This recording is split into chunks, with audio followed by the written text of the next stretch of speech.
예, 그러던 상황에서 이제 5.18 비상계엄 전국 확대 조치가 내려지고 이제 계엄군이 시내로 들어오고 대학가로 이제 진주하게 되는데 그 5월 18일 첫날 분위기는 어땠습니까? 5월 17일 밤까지도 이제 당시 뭐랄까 이게 정세에 대한 인식에 좀 사람들과 차이가 있었어요. 예. 이게 광주에는 이제 민청년 선배들이 75년도에 그 2.15 특사로 나오면서 그 민주회복 구속자 협의회라고 하는 걸 만들어요. 그때 이제 뭐 김성년 신부, 조비오 신부, 가톨릭 쪽에 계신 분, YMC, YWC에 계신 조아라에서라든가 이승학 장로님이라든가 그리고 이제 NCC 쪽에서도 참여를 하고 그 문인 그러니까 황석영, 뭐 문변환 선생님 같은 분 그리고 변호사분들, 이게 이경 변호사, 황남수 변호사 이런 분들도 참여를 하면서 이 젊은 층들 있잖아요. 그 구속 석방에 나온 사람들까지를 상당히 폭넓게 물론 그것도 물론 수가 그렇게 많지는 않습니다만은 이렇게 두텁게 층을 형성해서 조직했던 그 민주회복 구속자 협의회가 있는데 이 모임에서는 대체로 그 국민연합에 이제 가입을 하고 있었죠. 그 사람들 그 대부분이. 그러니까 국민연합은 이제 그 윤보선과 그 함석헌 그리고 그 김대중 이 세 사람을 공동 대표로 해가지고 그때 문익환 목사님이 이제 중앙위 의장을 하고 계셨고 그래서 박정희가 죽고 나서 소위 유신헌법에 의해서 대통령을 뽑는 게 아니라 유신헌법을 개헌해서 국민 직선제로 하여튼 국민 투표를 통해서 대통령을 뽑아야 된다 이렇게 계속 주장을 하고 5월 13일인가 10일인가 하여튼 또 성명 103인 선언도 하고 막 그렇게 했어요. 그러니까 광주에서 이제 국민연합에 계신 분들은 선거를 통해서 순리적으로 정권을 이양해야 된다 이런 입장을 갖고 계신 분들이 대부분이었고 특히 김대중을 지지하신 분들은 그런 생각을 갖고 있는데 당시에 그 전민노련 그러니까 윤상원이라든가 그 노동운동을 주로 했던 이 측에서는 현재 전두환 신인학 이놈들을 꼬라지를 보니까 절대 선거를 이렇게 해서는 뭐 그 당시 나온 김대중, 김영삼, 김종필하고 상대가 안 되잖아요. 그러니까 결국 유신헌법에 의해서 하려고 할 거다. 그렇게 하려고 하면은 결국은 그때만 하더라도 제주를 제외한 그 전국의 비상계엄을 선포했는데 그때는 이제 국방부 장관 소관인데 전 국토를 제주까지 포함해서 하게 되면 그때부터서는 이제 하여튼 대통령의 재가를 받아야 되거든요. 그러니까 전체 그 비상계엄을 확대하면서 동시에 이제 민주 인사들을 사회 혼란을 빙자해서 잡아 가둘 거다. 그리고 이제 유신헌법을 그대로 적용해서 책반 선거를 해버릴 거다. 국민투표를 안 할 거다. 그러면 만약 그런 상황이 왔을 때 우리가 어떻게 대응을 해야 되느냐 이런 것들은 노학연대라든가 농학연대라든가 그래서 민중들의 하여튼 그 투쟁을 통해서 이 문제를 풀 수밖에 없다. 이런 어떤 시각 차이가 있었던 거죠. 근데 이제 서울 같은 경우는 특히 서울역 해군 같은 경우가 굉장히 뼈아픈 건데 결국은 그렇게 해산을 해버리니까 만약 수도권에서 그런 어떤 항쟁이 있었다고 한다면 광주와 같은 그런 학살이 있었겠는가. 물론 미얀마도 양곤에서 뭐 그런 학살들이 있습니다만 그때 당시에 우리나라 어떤 4.19를 경험한 우리나라 역사 경험으로 봤을 때 그런 무자비한 학살은 못했을 거다. 근데 이제 이 서울역 회군을 함으로써 광주에다는 그때 당시에 신재권 선배가 국민연합 홍보국장이었는데 그때 신부를 본 친구가 최형호라고 있어요. 5월 19일 날 서점으로 전화가 왔더라고요.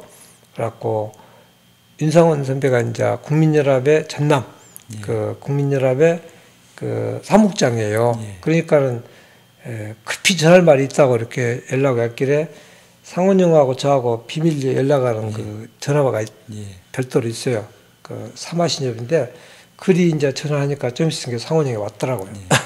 그래갖고 이제 저하고 상원 형하고 그 채용을 한 서울시 예. 내는 친구하고 제 형수 정연애 선생님 너희 이제 그 서점 뒷방에 앉아갖고 얘기를 하는데 원래 5월 22일 날 전국 동시다발 집회를 하기로 했어요. 예. 근데 그걸 이틀을 앞당겼다는 거예요. 예.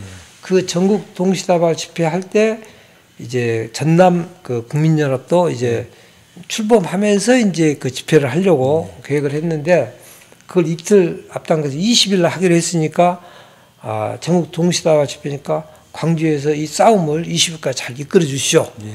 라고 하고 가봤단 말이에요. 예. 나중에 보니까 전국은 다 조용하고 광주만 팍 터지게 싸우다가 물론 그날 국민연합 그 싸움을 통해서 공수들을 완전히 그 도청 안에 가다 버리죠. 20일 날. 예. 그렇게 해서 21일 날 집단 발포가 일어난 거거든요. 예. 근데 결국 그 광주에 그 학살이라고 하는 것도 전국에 함께 했거나 서울에서 그런 싸움이 있었다면 이렇게 광주처럼 잔인하게 학살을 했겠는가.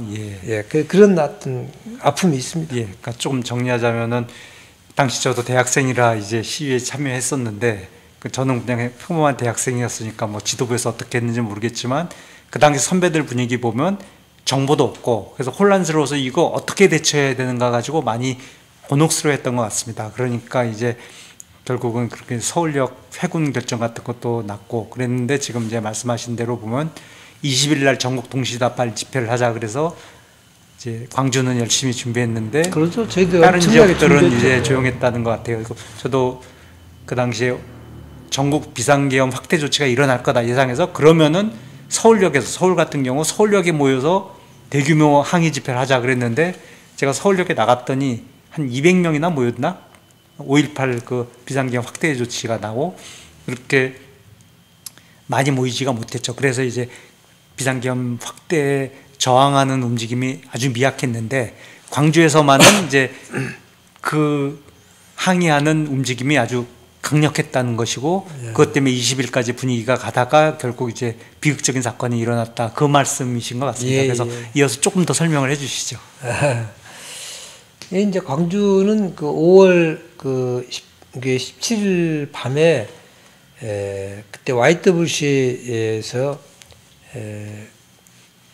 그 아시아 자동차 노동자들 한 20여 명이 이제 어떻게 하면 민주노조를 만들 것인가 그렇게 해서 이제 회의를 하기로 돼 있어서 저는 이제 공장에서 일 끝나고 이제 갔죠. 갔더니 이제 인사하고 그때 이제 뭐 최은선 목사 그때는 전도사였는데 또 이양현 선배 뭐 상원영 저 이렇게 해갖고 이제 노동자들하고 같이 얘기를 하면서 여러 가지 계획을 짜다가 18일 날 그때 이창복 그 선배가 호남전기 하고 그다음에 그 남해음악이라든가 그 삼양제사라든가 이런 노동자들이 지오스 프로그램을 하기로 돼 있었어요. 그래서 그럼 내일 오후 3시에 만나자.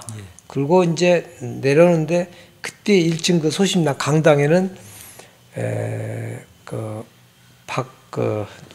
박연채 교수님이 강의를 하고 있었어요. 그래서 사람들이 굉장히 많더라고요.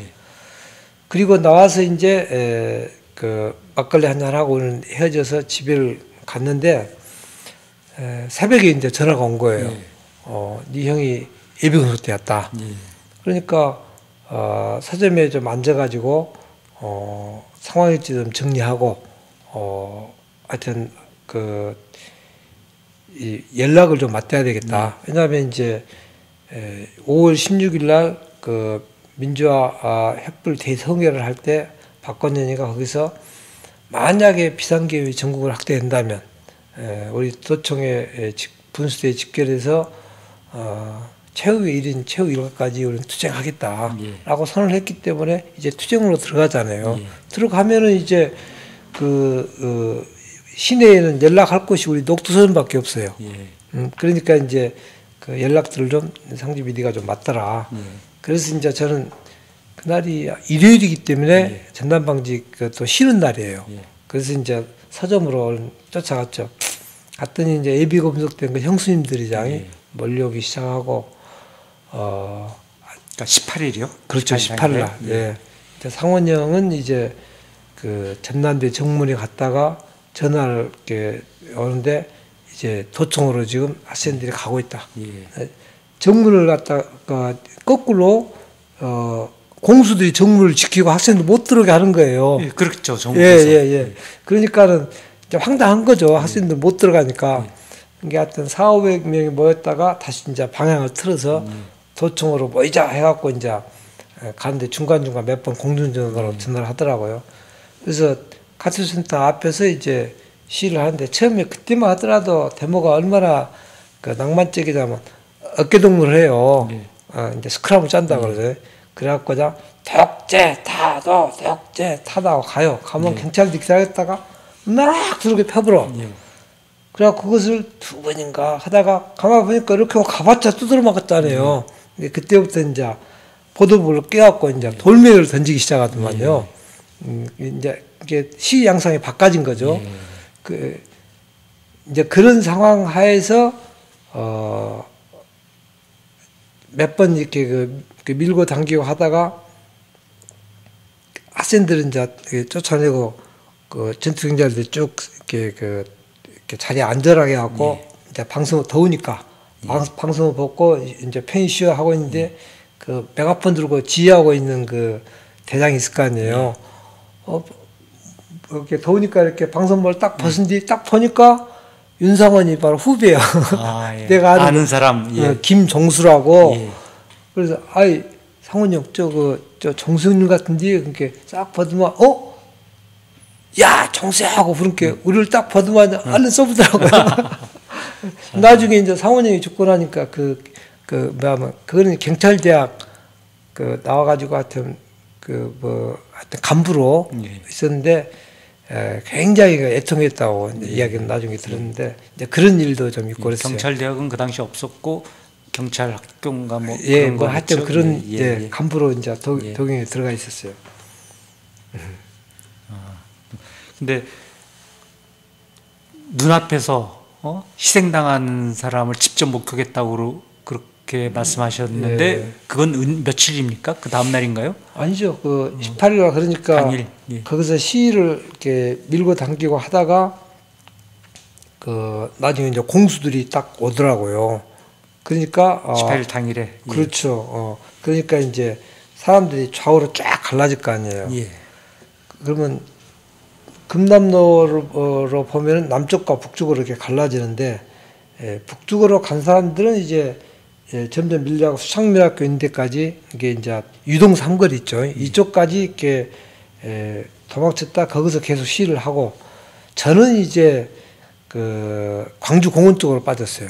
공원 쪽으로. 그래가지고 이 황금동에서 충장로 쪽으로 이렇게 가서 도청으로 계속 공격을 하는데 나중에 이제 안 되니까 이 시대가 어디로 빠지냐면은 도청 뒤쪽으로 한 거예요.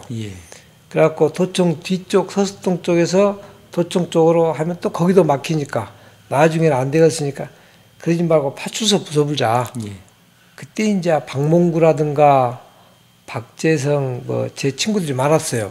같이 함께 움직였는데 동명동 파출소가 있는데 동명동 파출소 가서 불질러 버렸죠. 최규하 사진인데 뜯어불고 그리고 거기서 이제 농장다리를 지나가지고 지금 이제 법원 가는 길인데 거기에 지산동 파출소가 있는데 지산동 파출소도 부숴버리고 그때 오토바이인데 그냥 엎어가 불질러 버리고 그리고 이제 산수동 파출소를 한번 이렇게 광주 시내 파출소가 다 부숴버리자 이렇게 해갖고 이제 성남 시대들이 막 움직이려고 하는데 그때 공영터미널 그때가 한 4시 그거 다 됐을 거예요. 공영터미널에서 이게 택시가 갑자기 쓰더니 이제 우리들 선두에 누군가 태극기를 들고 있었거든요. 막 쓰더니 공영터미널에서 공수들이 그냥 사람들을 막 찔러 죽이고 있다. 그 소리 듣고 이제 태극기를 방향을 바꿔 농장딸 밑으로 내려갔는데 거기에 그 경찰차가 딱 버스 한 대가 올라오는 거예요.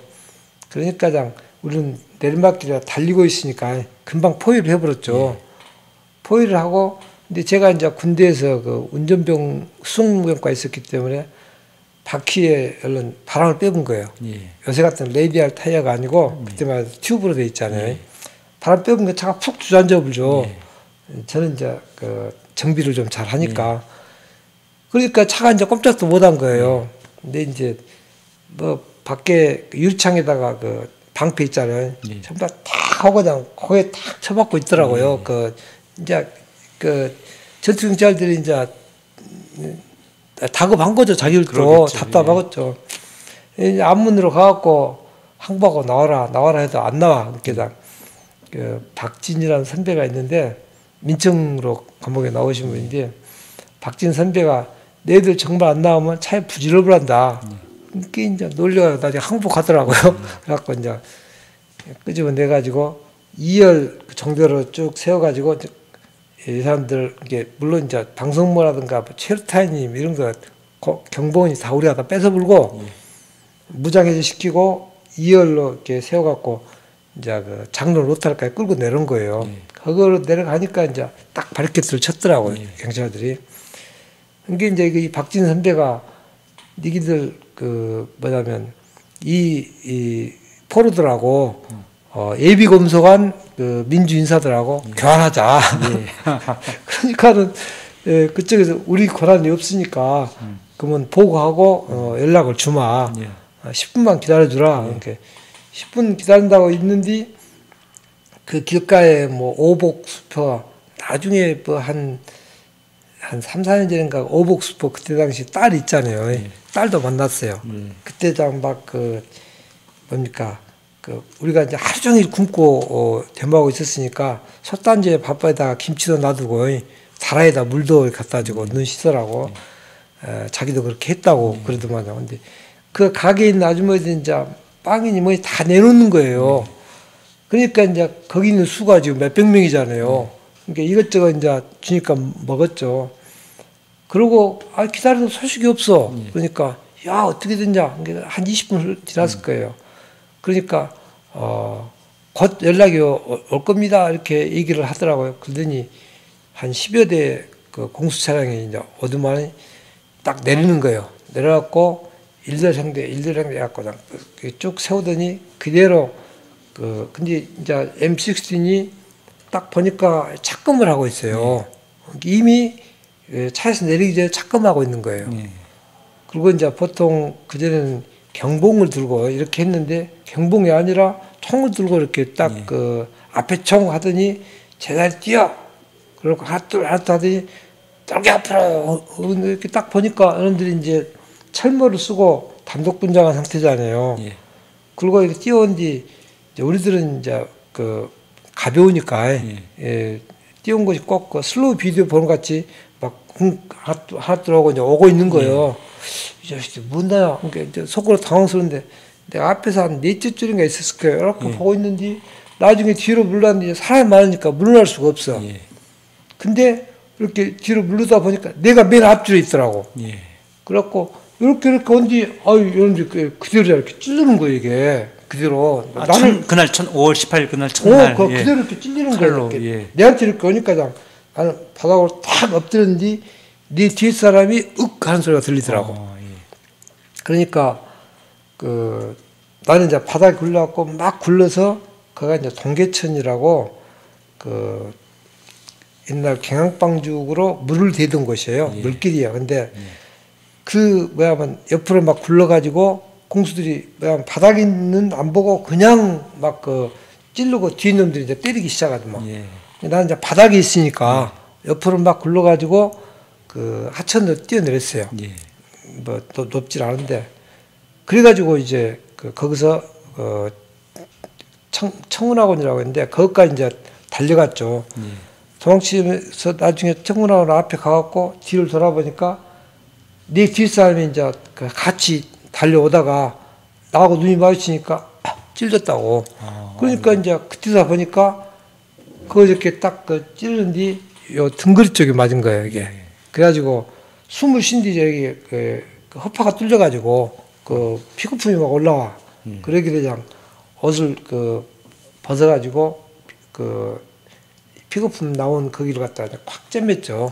꿰매면서 당신 그 일반 병원에서 안 봐줄 텐데 그래도 통합병원을 가지 마라. 그럼 너 또 잡힌다. 그래갖고 이제 그때 택시들이 이제 그 이렇게 옆으로 이제 우회해서 다닐 거 아니야. 골목길로. 그래서 세워가지고 태워서 보내고 이제 녹두섬으로 왔죠. 근데 첫날부터 그렇게 내 눈앞에 이렇게 하니까 저로서도 이제 어찌할 줄 모르고 일단 서점으로 와서 이제 다시 이제 그 상황 하나하나 이렇게 정리하고 그렇게 했죠. 그때 이제 그 광주 같은 경우는 민주 헌정 동지회라고 하는 게 있어가지고 이제 일종의 그 김대중 대통령 김대중이라는 인물이 대통령에 출마하기 위해서 각 지역에 만들어 놓은 조직이에요. 그걸 홍남순 변호사님이 이제 지도적으로 하고 최운영 씨가 그 민주헌정 동지회 회장인데 광주 전남에 그때 당시에 한 3,000명이 넘는 회원을 확보하고 있었대요. 5월 18일 되니까 이 사람도 이제 분을 이렇게 이제 위기를 느끼고 사람들 끌어모아서 시위대에 합류를 한 거예요. 이게 자기가 중심으로 해서 이렇게 움직이던 사람들이 한 40-50명 정도가 항상 같이 움직였다고 그러더라고요. 근데 그거 외에도 많은 사람들이 시위대에 합류했어요. 그러니까 김대중 씨 영향이 상당히 컸다고 봐야죠. 예비 검색된 것이 이제 뉴스에 나왔으니까. 그리고 이제 각 대학 학생들 있잖아요. 18날은 그렇게 움직였죠. 근데 이제 정말 그 이렇게 막 찔러버리니까 그리고 이제 지나가고 있으면 이렇게 젊은 사람들을 그냥 그 지나가고 있으면 오락해놓고 그냥 이렇게 그 충정봉이죠. 박달나무로 만들었는데 경봉보다 한 1.5배 길고 무게가 한 2배가 넘을 거예요. 그걸 맞으면은 얘가 이렇게 머리가 이렇게 피가 탁 솟구쳐요. 정통을 맞으면은 그 보여요. 이렇게 피 튀는 게. 근데 이런 상황이 딱 되니까 뭐냐면 19일 날 될 때부터는 대학생들이 싹 사라진 거예요. 근데 이제 19일 날은 정말 그 기적적으로 1교시 수업 딱 이게 이제 중고등학생들이 수업하러 갔는데 1교시에 바로 이제 휴교령이다. 그래갖고 집으로 돌려보는데 이 애들이 이제 시내버스가 금남로를 이렇게 통과하거든요.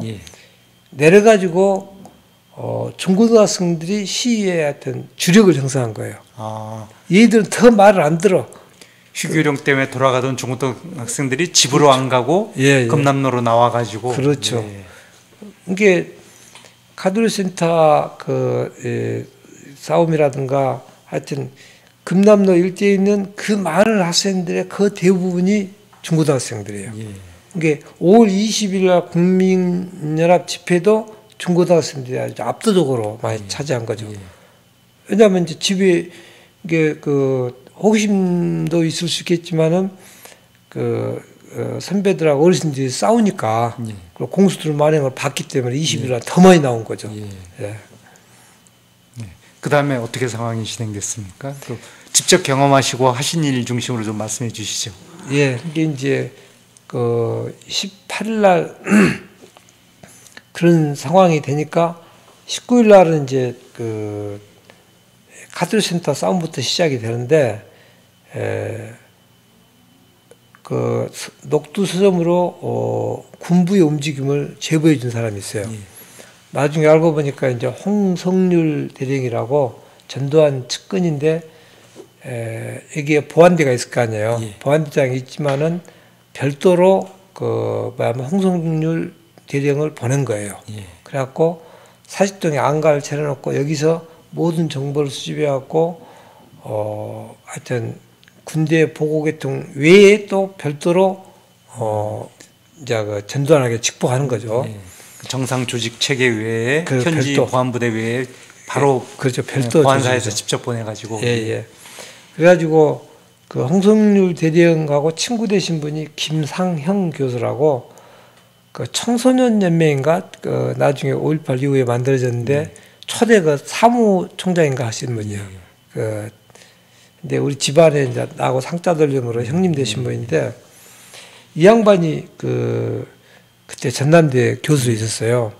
그래가지고 그 홍대령 집에를 이제 안가로 예. 가요. 가가지고 그 앉아 있으면 모든 보고들이 다 들어올 거 아니에요.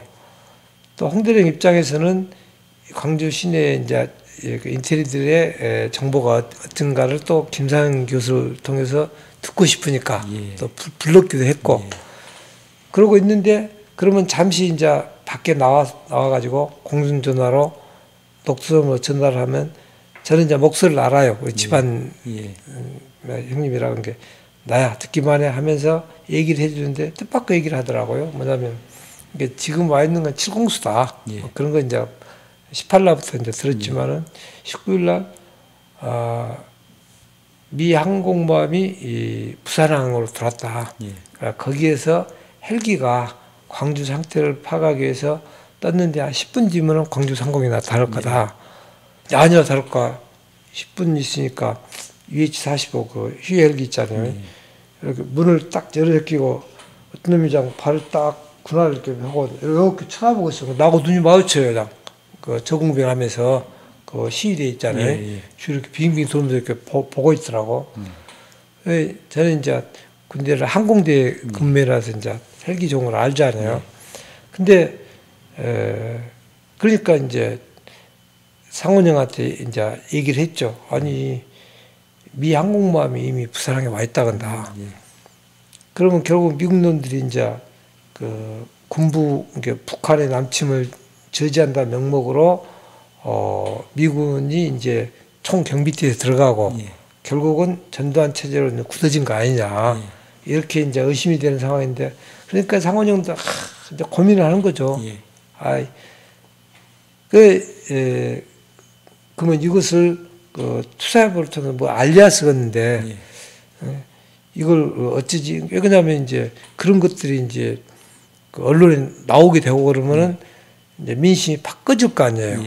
그러면 5월 20일 날 다음 날에 이제 국민이나 집회를 앞두고 있는데 사람들이 이제 겁내갖고 안 나오면 배려불지 않냐.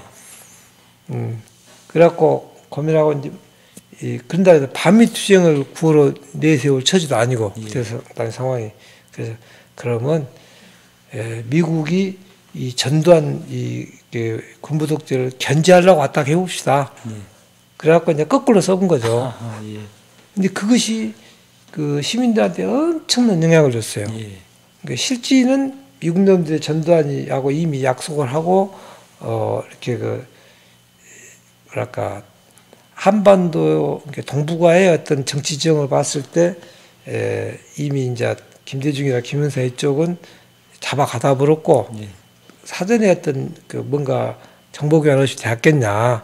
거기다가 이제 뭐 광주에서 이렇게 하여튼 시민들이 이렇게 저항을 하는데 이것도 빨리 진압을 해라라는 사인 아니냐. 이제 이렇게 생각하고 그렇게 생각을 하시고 받아들이신 거고 했지만은 그걸 이제 거꾸로 전두환이가 하여튼 그 견제하기 위해서 전두환을 견제하기 위해서 항공모함에 와 있다.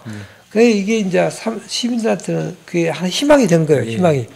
근데 이제 나중에 거기다 국군 통수권이 미국에 있으니까 미국은 하여튼 그 승인하지 않으면은 이런 공수만 몰아내면은 그 군대가 우리를 진압 못한다. 이런 식으로 이제 그럴 이렇게 그런 기대를 가진 거죠. 그렇죠. 그런 이제 희망을 가지고 공수 요 새끼들만 몰아내면 전두환의 여론도 이제 몰아낼 수 있다. 이런 기대를 이제 하게 된 거죠.